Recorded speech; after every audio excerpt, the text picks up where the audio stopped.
Hello friends, winters are setting in. सर्दियां आ रही हैं। मुझे पर्सनली सर्दियां बहुत अच्छी लगती हैं कंपेयर टू समर्स, मगर सबके साथ ऐसा नहीं है।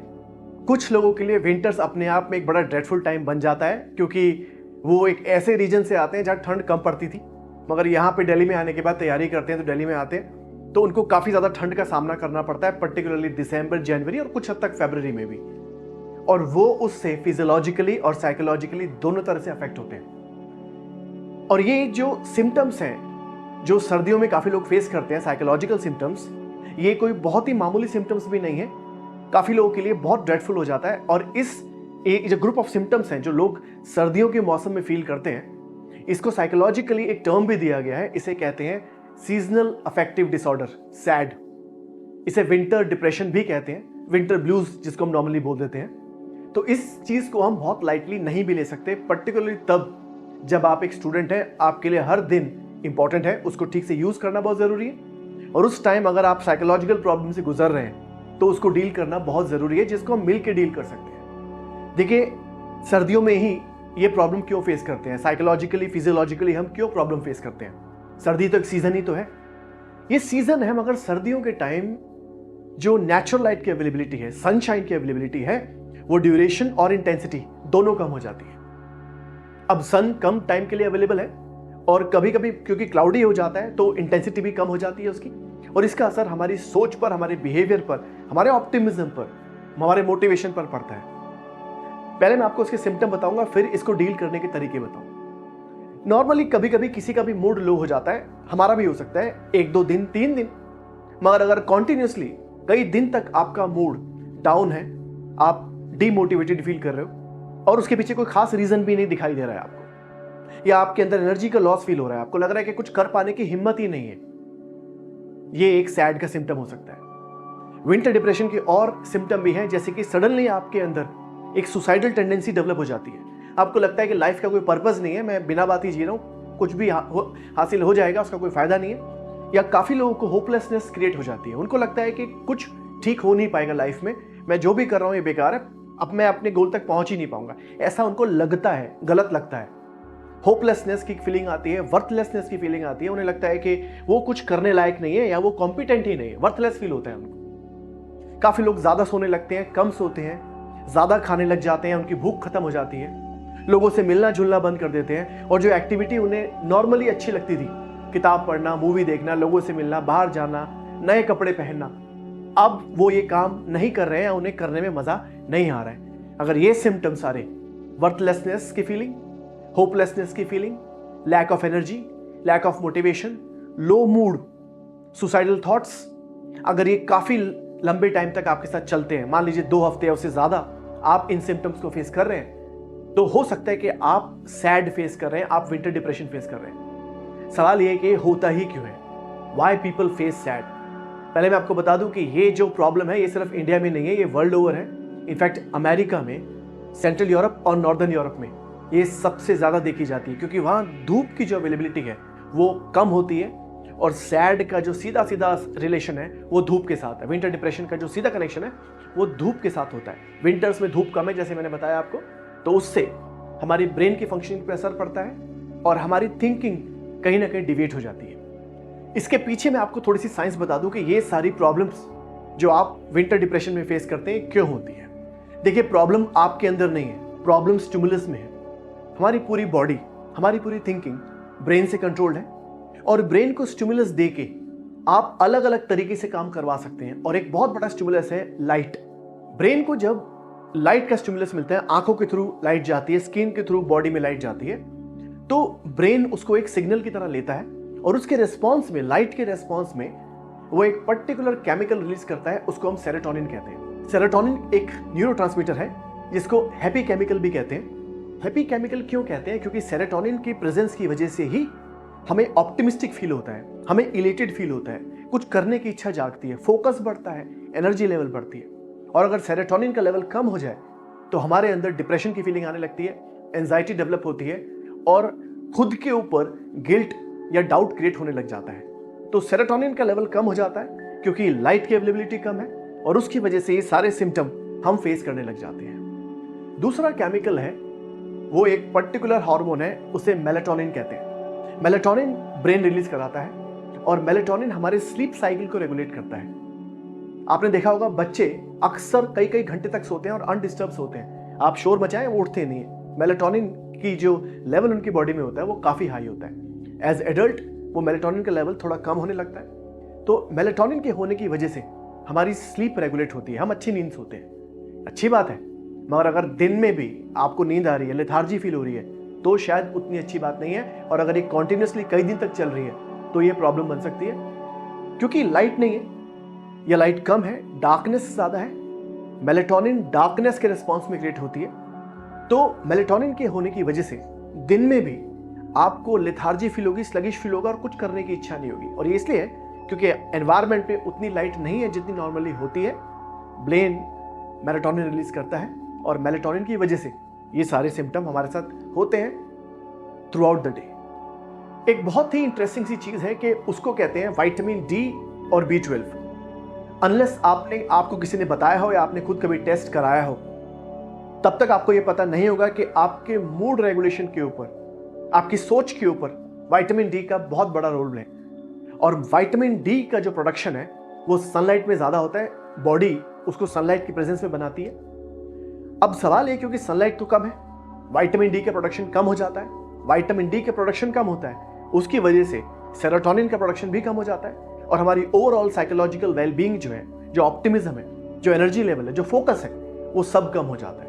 मगर यहाँ अच्छी बात यह है कि विटामिन डी के सप्लीमेंट्स अवेलेबल हैं। आप बॉडी ब्लड टेस्ट कराइए, अगर आपकी बॉडी में विटामिन डी कम निकलता है, जो कि आजकल बहुत कॉमनली देखा जाता है, तो विटामिन डी के सप्लीमेंट्स लेकर आप उस डेफिशिएंसी को कम कर सकते हैं और उसके जो भी नेगेटिव इफेक्ट्स आ रहे हैं आपकी बॉडी पर, हम उसको रिवर्स कर सकते हैं। नॉर्डिक कंट्रीज के अंदर, Nordic countries Norway, Denmark, Finland, Iceland, यहां पर देखा गया है कि जबकि वहां पर धूप भी कम है, उसके बावजूद भी लोगों का विटामिन डी लेवल उतना कम नहीं है। और उस वजह से नॉर्डिक कंट्रीज के अंदर लोग जो सैड फेस करते हैं, जो विंटर डिप्रेशन फेस करते हैं, वो रिलेटिवली कम होता है, वो परसेंटेज कम होती है। अमेरिका में और सेंट्रल यूरोप में ये काफ़ी देखने को मिलता है, मगर नॉर्डिक कंट्रीज में जहाँ इतनी ज़्यादा ठंड पड़ती है, फिर भी रिलेटिवली सैड की जो परसेंटेज है लोगों में, प्रेवलेंस है, वो कम पाई जाती है। उसका एक बहुत बड़ा रीज़न ये भी है कि लोग सोशली बहुत क्लोजली बाउंड हैं। सर्दियों के टाइम में अंधेरा होने के बाद वो रेगुलर इंटरेक्शंस करते हैं। अब आप इंडिया में देखें कि लोगों ने एक दूसरे से मिलना ही छोड़ दिया है, वो अकेले अकेले ज़िंदगी बिता रहे हैं। अब प्रॉब्लम है कि स्टूडेंट्स तो अकेले ही रहेंगे, ज़्यादा इंटरेक्शन वैसे भी नहीं कर सकते, तो ये सोल्यूशन उनके पास अवेलेबल नहीं है, क्योंकि सोशल इंटरेक्शन से आपका ब्रेन डिवेट हो जाता है और जब डिवेट हो जाता है तो नेगेटिव कम सोचता है और आप स्टेबल फील करते हैं। मगर सोशल इंटरेक्शन का स्कोप स्टूडेंट्स के पास कम है, तो दूसरा अल्टरनेटिव है डाइट। दवाई लेकर विटामिन डी की कंपनसेशन कर सकते हैं, या फिर नट्स, वॉलनट्स, फिश, इनसे भी, अगर आप नॉन वेजिटेरियन हैं तो फिश, इनसे भी आप विटामिन डी को कम होने से रोक सकते हैं। ओमेगा 3 फैटी एसिड्स हैं जो विटामिन डी की रेगुलेशन में मदद करते हैं। मगर ये सिर्फ एक छोटा सा एस्पेक्ट है। अल्टीमेटली विटामिन डी कम है तो आपको सप्लीमेंट लेने ही पड़ेंगे, मगर उसके लिए आप पहले टेस्ट कराइए। अब ये तो मेन सिम्टम्स और रीजंस थे जो सैड के पीछे होते हैं, जो विंटर डिप्रेशन के पीछे होते हैं, कि विंटर डिप्रेशन में क्या होता है और वो क्यों होता है। मगर सवाल ये है कि मेन चीज़ है हमें क्या करना है।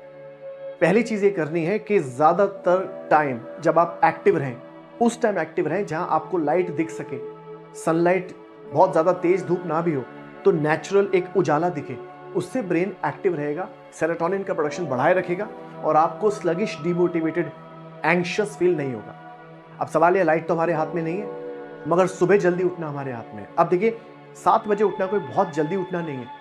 अगर आप सुबह 7 बजे उठ जाते हैं और अपना पूरा दिन की पढ़ाई, जो भी आपको काम करना है, पढ़ाई करनी है, तो 5 बजे तक आप कर लीजिए। 7 से लेकर 5 बजे तक 10 घंटे होते हैं। इन 10 घंटों में अगर आपने 7 घंटे भी ठीक से पढ़ाई करी तो ये अच्छा टाइम है जो आपने पढ़ाई करी, क्योंकि 7 घंटे अगर आप रेगुलरली पढ़ते हैं, रोज पढ़ते हैं, वो भी दिन के टाइम में, उसके बाद अंधेरे में अगर आपने 1 घंटा भी पढ़ाई कर ली, तो 8 घंटे की पढ़ाई रोज अगर आप कर रहे हैं तो मुझे लगता है ये सफिशिएंट है, एक ऑप्टिमम तैयारी के लिए काफ़ी है। तो दिन जल्दी शुरू कीजिए, 7 से लेके अपना दिन 7 बजे दिन शुरू कीजिए और 5 बजे तक अपनी पढ़ाई खत्म कर दीजिए। उसके बाद अंधेरे में 1 या 1.5 घंटा जो आप पढ़ना चाहें पढ़ सकते हैं, मगर यूज द डे लाइट, चाहे वो धूप ना भी हो। जैसे मैंने आपको बताया कि विंटर डिप्रेशन में लाइट की डेफिशिएंसी, सनलाइट की डेफिशिएंसी एक बहुत बड़ा फैक्टर है। अब उसे हम आर्टिफिशियली भी कंपनसेट कर सकते हैं। एक पर्टिकुलर कॉन्सेप्ट है, एक पर्टिकुलर अप्रोच है, उसे फोटोथेरेपी कहा जाता है। फोटोथेरेपी में हम अपने आप को लाइट को एक्सपोज करते हैं। एक खास किस्म का लैंप आता है जो मार्केट में अवेलेबल है, आप ऑनलाइन भी मंगा सकते हैं उसको। वो लैंप आप टेबल पे रख सकते हैं या वॉल माउंट कर सकते हैं। उसको फोटो बॉक्स कहते हैं, लाइट बॉक्स कहते हैं। उस लाइट बॉक्स में अगर आप अपने आप को एक्सपोज करते हैं आधे घंटे के लिए, 1 घंटे के लिए, तो वो सनलाइट को मिमिक करता है। आपके ब्रेन को ऐसा सिग्नल देगा कि सनलाइट है। ब्रेन भी वैसे रिएक्ट करेगा, सेरोटोनिन रिलीज करेगा, मेलाटोनिन को कंट्रोल करेगा और आपको एक्टिव फील कराएगा, आपको अच्छा फील कराएगा, आपको मोटिवेटेड फील कराएगा। आपके अंदर जो डिप्रेसिव टेंडेंसीज डेवलप हो रही है उसको दबा देगा। मगर सवाल ये है, सबके पास ये फोटोथेरेपी का ऑप्शन तो है नहीं, तो उसके लिए क्या कर सकते हैं, आप अपने रूम में लाइट जला कर रखिए। दिन में भी आप लाइट जला के रखिए। और अगर आप पढ़ाई करते हैं टेबल लैंप में, अगर आप टेबल लैंप खरीद लें तो भी अच्छा रहेगा। लाइट है मगर साथ में एक बेशक 0 वॉट का येलो जो एलईडी आती है, आप उसको भी जला के रखें। तो ये जो ट्यूबलाइट और इस बल्ब का जो कॉम्बिनेशन है, ये आपको एक सनलाइट का एहसास दिलाएगा और ब्रेन को लगेगा कि सनलाइट है, वैसे ही वो पॉजिटिव रिएक्शन देगा। अगेन वो केमिकल रिलीज होंगे और आपको स्टेबल फील होगा। आपके पढ़ाई करने की जो इच्छा है और कुछ कर दिखाने की जो इच्छा है, अपने ऊपर जो फेथ है, वो वापस रिकवर होगा। और ये डेली करना है। मगर अंधेरे के बाद और सोने से 2 घंटे पहले आप अपने आप को बहुत ज़्यादा हाई इंटेंसिटी लाइट को एक्सपोज मत कीजिए, क्योंकि उस टाइम अगर आप ज़्यादा लाइट में एक्सपोज होते हैं तो आपकी स्लीप डिस्टर्ब हो जाएगी। मैं ये सारी बातें जो बोल रहा हूँ, ये सुबह 7 से लेके शाम के 7 या 8 बजे तक के लिए है। उसके बाद लाइट डिम कर दीजिए ताकि धीरे धीरे आपका ब्रेन रिलैक्स हो जाए और आपको अच्छी नींद भी आए। तीसरी बात, क्योंकि हमें लाइट बाहर से लेनी है, चाहे वो कम ही क्यों ना हो, आप जहां भी पढ़ाई करते हैं, अगर आपके रूम के अंदर एक विंडो है तो अपनी स्टडी टेबल को विंडो के पास लगाइए। विंडो से थोड़ी लाइट आएगी, भले ही बहुत तेज धूप ना हो मगर लाइट आएगी, उससे आपको एक्टिव फील होगा। और जैसे मैंने बोला बार बार, यहाँ पे सारा जो फोकस है वो लाइट एब्जॉर्ब करने पर ही है, चाहे कम हो या ज़्यादा हो।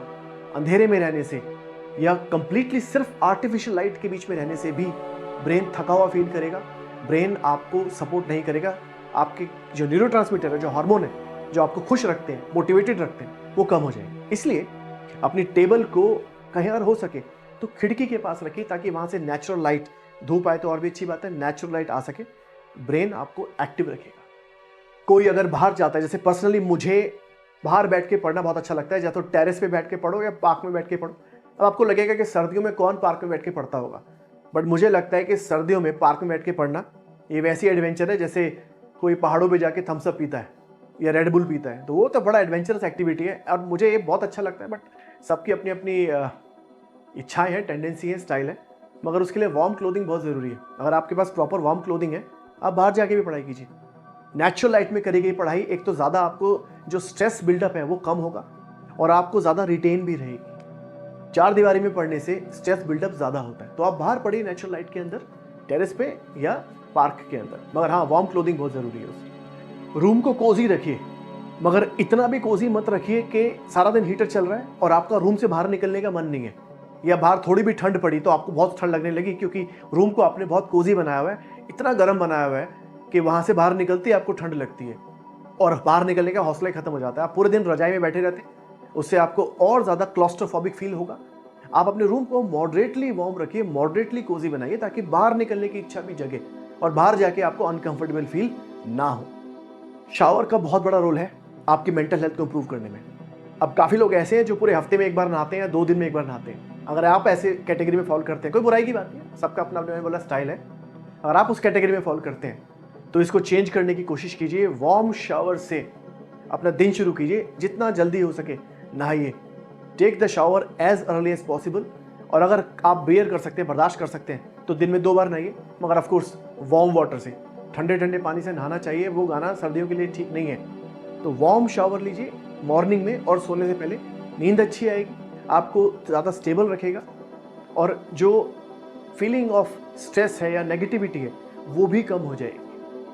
सोने से पहले अगर आप दूध पिएंगे, क्योंकि दूध का हमारी जो मेंटल हेल्थ है और हमारी नींद के रेगुलेशन के अंदर बहुत बड़ा रोल है। Have 1 glass of milk, at least 1 glass of milk daily if possible before sleep. और उसमें अगर आप एड ऑन कर सकते हैं, बाहर पर्टिकुलर आपने सुना होगा अश्वगंधा आती है। अश्वगंधा एक you can say completely safe herb है। उसको आप बारीक पाउडर बना के अपने दूध में मिलाइए, आधा चम्मच सोने से पहले लीजिए उसको। एक एडेप्टोजन है अश्वगंधा। एडेप्टोजन मतलब आपके स्ट्रेस लेवल को कम रखेगा।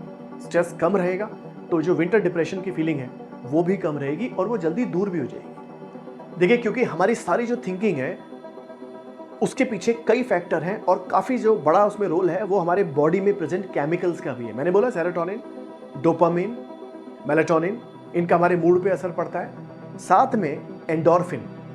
एंडोर्फिन जब बॉडी स्ट्रेसफुल एक्सरसाइज करती है, बॉडी रनिंग करती है, वेट उठाती है, तो एंडोर्फिन रिलीज होते हैं। एक्सरसाइज में एंडोर्फिन रिलीज होते हैं। आप कम से कम 1 घंटा अपने आप को दीजिए, वरना कोई फायदा नहीं है पढ़ाई करके या कोई भी गोल अचीव कर लो अगर आपकी बॉडी आपके साथ नहीं है तो। डेली 1 घंटा अपने आप को दीजिए, और अगर एक साथ नहीं कर सकते, आधा घंटा सुबह, आधा घंटा शाम। दिन में आप वॉकिंग कर सकते हैं, थोड़ी तेज वॉकिंग कर सकते हैं, साइकिलिंग कर सकते हैं, स्किपिंग कर सकते हैं, एरोबिक कीजिए फर्स्ट हाफ में आधा घंटा, और शाम को आधे घंटे आप थोड़ी वेट ट्रेनिंग कर सकते हैं। मॉडरेट वेट 5-5 किलो का या 10-10 किलो का मॉडरेट वेट ट्रेनिंग कीजिए। पुशअप्स कर सकते हैं तो 10-10 के 2 सेट लगाइए, 20 पुशअप्स एवरी डे। एक तो आपको ये साइकोलॉजिकली फिट करेगा और फिजियोलॉजिकली फिट करेगा, बॉडी अच्छी शेप में आएगी, उससे आपका कॉन्फिडेंस लेवल बढ़ेगा। तो मुझे लगता है एक्सरसाइज जो कि बहुत निगलेक्टेड पार्ट है हमारे रूटीन का, उस पर आप फोकस करेंगे, एंडोर्फिन रिलीज होते हैं, मैंने बताया आपको, और आपकी जो ओवरऑल मेंटल वेलबींग है उस पर डायरेक्ट असर आएगा। कई बार मैं देखता हूँ काफ़ी लोग बोलते हैं कि अपने आप को कमरे में बंद कर लो, 1 साल की पढ़ाई करो, 2 साल की पढ़ाई करो, कमरे में बंद कर लो। कमरे में बंद करके मुझे नहीं लगता कोई आईएएस बन सकता है, आईपीएस बन सकता है, क्योंकि कमरे में बंद करके आप पढ़ाई तो कर सकते हो मगर वो सस्टेनेबल नहीं है। आपके ब्रेन के ऊपर उसका बहुत ही नेगेटिव इम्पैक्ट होगा और इस मौसम में ज़्यादा हो सकता है। इसीलिए कम से कम आधे घंटे की सोशल इंटरेक्शन आप ज़रूर कीजिए, रोज़ कीजिए। उन लोगों से मिलिए जो आपके मोराल को बूस्ट करेंगे, जो आपको कुछ पॉजिटिव फीडबैक देंगे, कुछ अच्छी गाइडेंस देंगे। एक अच्छा ग्रुप बनाइए 4-5 लोगों का, उनसे आप आधा घंटा 1 घंटा रोज़ मिलिए। वो नहीं है तो अपने फैमिली मेम्बर से बात कीजिए, उससे आपका कॉन्फिडेंस लेवल बढ़ा रहेगा। माइंड थोड़ी देर के लिए पढ़ाई से हट जाएगा, जो ज़रूरी भी है, वरना वही बातें सोच सोच के ब्रेन प्रेशर में आता जाता है और धीरे धीरे वो आपको नेगेटिविटी की तरफ लेके जाएगा। ऐसे लोगों से मिलिए तो आपकी मोनोटनी तोड़ेंगे। और अगर आप दिल्ली में एडजस्ट नहीं कर पा रहे, इतनी ठंड है, तो go back to your home town. अगर आपको लगता है यहाँ पे एनवायरनमेंट ऐसा है, मौसम ऐसा है, पॉल्यूशन इतना है, या आप यहाँ पे कल्चरली एडजस्ट नहीं कर पा रहे हैं, अपने होम टाउन में जाइए, घर में रहिए, वहाँ पढ़ाई कीजिए, क्योंकि यहाँ स्ट्रगल करने से अच्छा है वहाँ पे आप कंफर्ट में पढ़ाई कीजिए, वो आपको रिजल्ट देगा। आधे दिन की पढ़ाई के बाद आप आधे घंटे बाहर सैर को ज़रूर जाइए, दोपहर को जा सकते हैं, दोपहर को जाइए। और ये चीज़ें नॉर्मली स्टूडेंट लाइफ में लोग बहुत लाइटली लेते हैं। कौन बाहर घूमने जाएगा, कौन दिन में 2 बार नहाएगा, कौन विटामिन लेगा, कौन एक्सरसाइज करेगा, और लोगों को लगता है कि ये तो वो लोग करते हैं जो बीमार होते हैं। वो लोग करेंगे जो बीमार हैं, मगर एक ना एक दिन ये ना करने से कोई भी बीमार हो सकता है। तो बीमार होने की वेट मत कीजिए, हेल्दी रहते रहते अपने आप को हेल्दी रखिए। आधे घंटे के लिए बाहर जाइए, लोगों से ज़रूर मिलिए। मैंने बोला मोनोटनी तोड़ने के लिए फर्स्ट हाफ खत्म होने के बाद आधे घंटे का राउंड मार के आइए, और अगर हो सके दिन में 2 बार जाइए, दोपहर को और शाम को। म्यूज़िक का हमारी थिंकिंग पर, हमारे बिहेवियर पे काफ़ी अच्छा असर पड़ता है। म्यूज़िक, मगर लाइट म्यूज़िक, वो एनिमल टाइप म्यूज़िक से क्या है कि ब्रेन ऑलरेडी स्ट्रेस में है, और ज़्यादा स्ट्रेस में आएगा। लाइट म्यूज़िक देखिए, इंस्ट्रूमेंटल सुनिए, या वो म्यूज़िक सुनिए जो आपने अपने प्राइम में कभी सुना है। प्राइम मतलब स्कूल कॉलेज में जो सबसे बेस्ट डेज होते हैं लाइफ के, वो म्यूज़िक, जो वो गाने उस टाइम आप जो सुनते थे, उनको कभी सुनिए। एटलीस्ट आधा घंटा रोज़ म्यूज़िक को सुनिए। इंस्ट्रूमेंटल म्यूज़िक और भी ज़्यादा रिलीफ देगा आपको। और अगर रात को हो सके रूम में सोने से पहले माइल्ड कैंडल जलाइए, वो आपको फील गुड एनवायरनमेंट देगा, क्योंकि अच्छा एनवायरनमेंट जो है अच्छी फीलिंग लाता है। अच्छी फीलिंग आएगी तो दिमाग से सारा बोझ उतर जाएगा, नेगेटिविटी उतर जाएगी। नेगेटिविटी गई तो सिर्फ पॉजिटिविटी आएगी, वो बहुत ज़रूरी है। Then after everything take charge of yourself. ये सारी चीज़ें करो जो मैंने आपको बताई, मगर उसके बाद अपने आप को धक्का मारिए, काम करने के लिए पुश कीजिए। कभी कभी मैंने बताया था, पिछले वीडियो में बताया था मैंने आपको, कि कभी कभी मोटिवेशन नहीं आ रही होती है, तो भी काम करो, छोटा गोल अचीव करो, गोल छोटे सेट करो, उन्हें अचीव करो। मोटिवेटेड फील होगा तो काम करने की इच्छा जागेगी, चाहे सर्दी हो या गर्मी हो, उसका असर आप पर कम पड़ेगा या ना ही पड़ेगा। तो इसलिए push yourself, take charge and start working. अपने शेड्यूल को एक दिन पहले बनाइए, काम करना शुरू कीजिए, तब रिजल्ट आएगा। मगर ये सब करने के बाद भी अगर आपको लग रहा है आपके अंदर डिप्रेसिव टेंडेंसीज हैं और आप अच्छा फील नहीं कर रहे, then do visit a doctor. Doctor की एडवाइस लेने में कोई बुराई नहीं है। बुराई है टाइम वेस्ट करने में। डॉक्टर के पास जाइए, कोई आपको मेंटल पेशेंट नहीं बोलेगा। बुखार किसी को भी हो सकता है, माइंड स्ट्रेन में किसी का भी आ सकता है। जो यूपीएससी की तैयारी करता है, एसएससी, कोई भी कॉम्पिटिटिव एग्जाम की तैयारी करता है, उसका स्ट्रेस में आना बट नेचुरल है। तो बिल्कुल शर्माइए मत, डॉक्टर को जाइए, अप्रोच कीजिए, अपने फ्रेंड्स के साथ कंसल्ट कीजिए और अपनी प्रॉब्लम्स को डिस्कस करके उन्हें सॉल्व कीजिए। प्रॉब्लम सॉल्व होने से आप अपने गोल की तरफ जल्दी बढ़ेंगे। प्रॉब्लम से अपने आप में रखने से वो प्रॉब्लम बढ़ेगी, कम नहीं होगी। तो consult people, talk to doctor and live a positive life. I wish good luck to all of you, and if you want us to make any particular video related to mental health, then do write in the comment box. We'll make that video after proper research. Thank you so much. Stay happy. God bless all of you. Thank you.